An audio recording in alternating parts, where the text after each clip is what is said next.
win in the sense of a successful plant coming up from Tainted Minds. But what's actually big there, so Tuanu, who's the AWPer for LDLC, gets 3 kills in the pistol round. That's a lot of extra money going into his bank account. And not only that, he was the guy without armor. I mean, he's just hitting the headshots from range, so he never really puts himself in, harm's way. But at the same point in time, it will be a save coming in from Tainted Minds. They're looking for that second bomb plant, probably just going to use the flashbang to try and get close and just get that bomb down, get a little bit more cash. Alex, see him going into team mid with a pop flash, making sure they're not in any rude awakenings from existence over here, close to this team mid train. The flash was a little bit short, but luckily no one was there. Pushing up towards Olaf, it's gonna be 2, and they're both gonna fall to existence. Tuanu on the bomb train now. He's only got 1 player left to worry about. That's Wizard coming in from Ivy. He does manage to pick up a kill in the meantime, but in the end, it will be LDLC grabbing yet another round. And you could barely see it right there when Existence actually engaged those 2 members towards that Olaf spot. I believe. Between a rock and a hard place there over by the tanker train. Nice spin shot on the Wizard. Another one onto Liaz as well. He's doing pretty good damage here. Pushing up spots, one by Pot Dog. It's another. There's down to just 1 player here, and they don't have a molly. He does have a kit. He's going to go ahead and fight for this one. Existence has already run away, but Tuanu!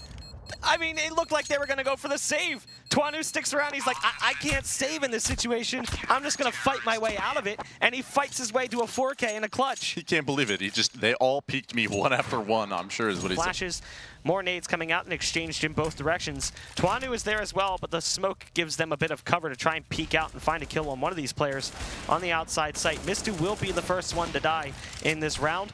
And it looks like they're going to trade positions over in the Ivy smoke. XMS pushes through and gets 2, making a 3rd. This is my issue, is you're going up against the best anchor that you could possibly have on LDLC, from what we've seen this weekend, is XMS, who hasn't necessarily had an all-star performance in this game. I mean, he's not doing anything spectacular. Momentarily, frags going back and forth, and it'll be up to XMS to clutch this one out, or it will be Tainted Minds finding their first round. Yeah, I feel like Wizard could have been way more patient holding it that Z. He had 3 kills sitting right in front of him. He just couldn't see because the smoke was fading. And now you have XMS in a 1v2. He's got a smoke to stick the bomb with, but Chutch is going to find him right away. And despite getting team flashed by his... actually, I think that was XMS dropping a pop flash as he was infusing. My apologies. But regardless, I don't know why they haven't been doing this the whole half. I wanted a Wizard run this team mid spot, and despite the fact that Sonic knows where he is, he doesn't have the HP to battle with him. And it was also flash as well. Nice little pop flash from XMS, assuming both players are coming from the same position. It's a likely assumption in the scenario. So good play from Alex early on. He basically used Tuanu's off to just chime in with 3 quick kills. They're so busy fighting, and they find success at Inner right there, Bach. They found that was an opportunity for them. They try and do the same thing the next round. Alex pushing over that Z box, finding 1, spots Chutch, isn't able to get the kill. 3-on-2 situation, Mistu and Tuanu with all to do. Oh, Mistu. Good read there as Liaz is tucked in the corner. He was low on HP, but it's the Tech 9 that reigns supreme in the duel against Tuanu, and now Mistu with low HP is going to have to clutch this one out. It might be a 2nd round for Tainted Minds. They worked fast out of T-Con, so they changed the pace a bit, which is something they haven't necessarily done too much. The one round they really worked fast was towards the B site. This time they do it fast outside. They just try to bombard LDLC. Existence close to Z. He's got backup by way of XMS, and XMS uses the salvaged MP9 to pick up another kill, but this round is actually falling apart here. Infrequent close with that M4 guns down XMS, and now it's up to Mistu, one of the players who only had a pistol here, and unfortunately he can't even get the kill. The round does come together, and Infrequent has a kit, so it was scary for Tainted Minds, and it was LDLC who kind of dropped the ball.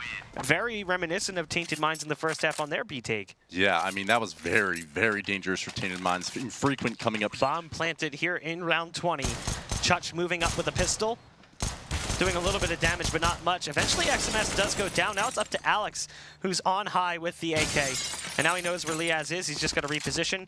Does he know, though, that Liaz has found an up? We've seen time and time again how Liaz can come out of huge situations, but unfortunately, low HP. Not much he can do about it. It's a 14th round now for LDLC, and the score is reaching that rough point right now if you're Tainted Minds. It's already been hard enough, but now you can only... Rush the other day.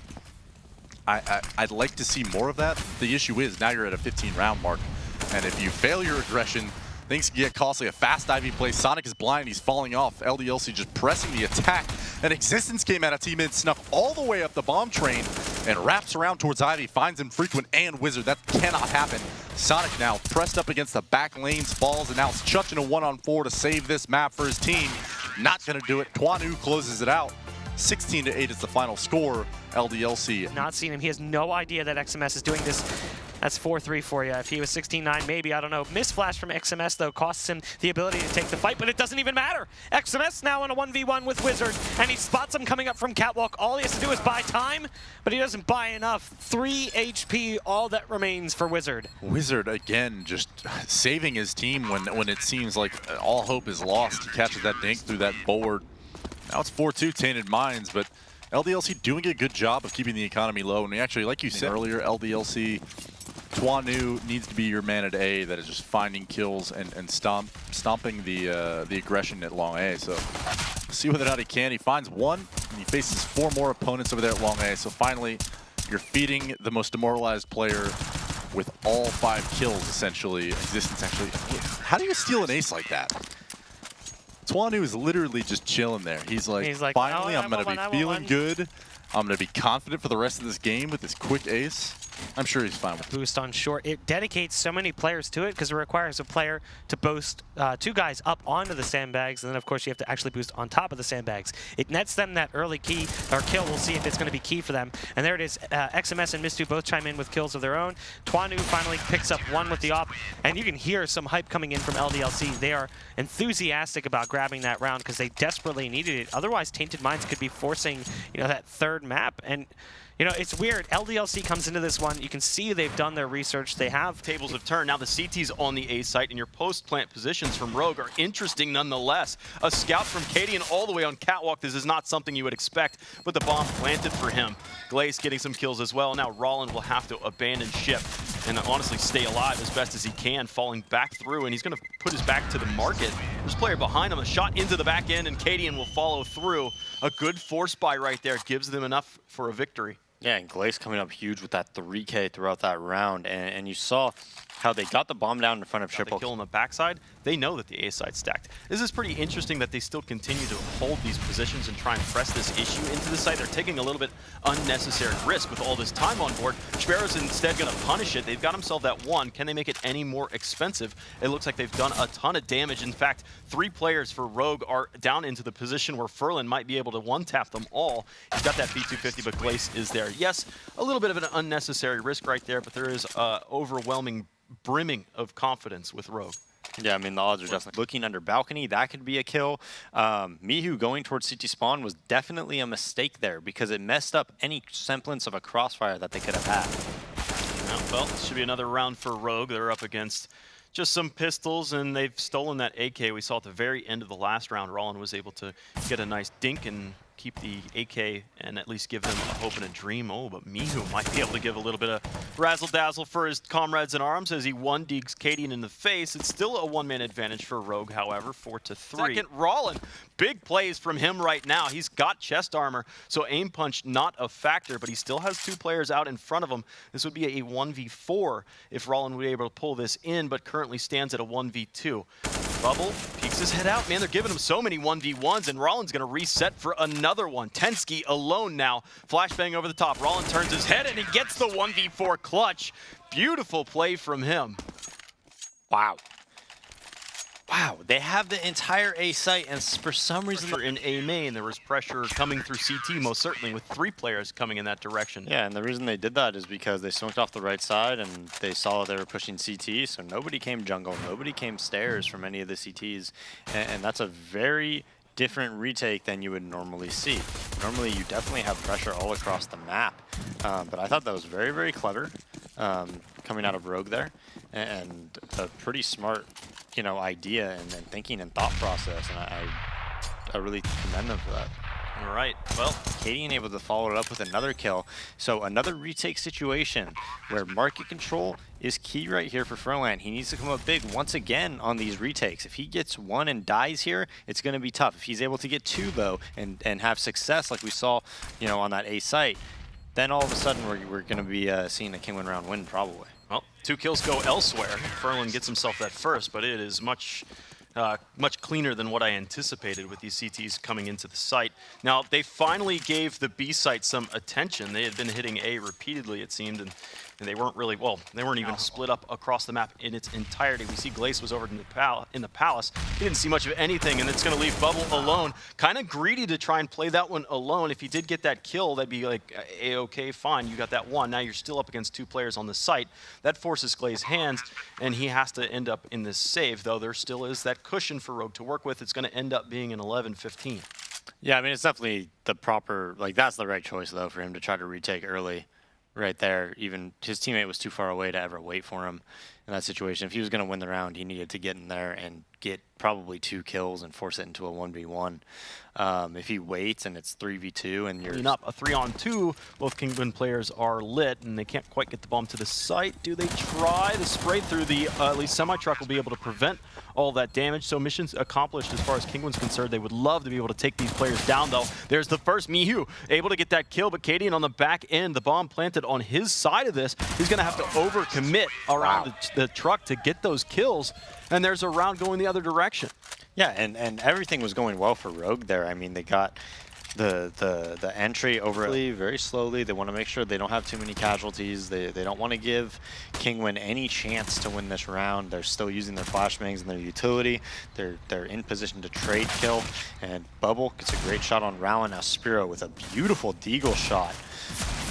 But does he get another one? Doesn't look like he will. Well, maybe. He's given a second breath of life, it looks like, yeah.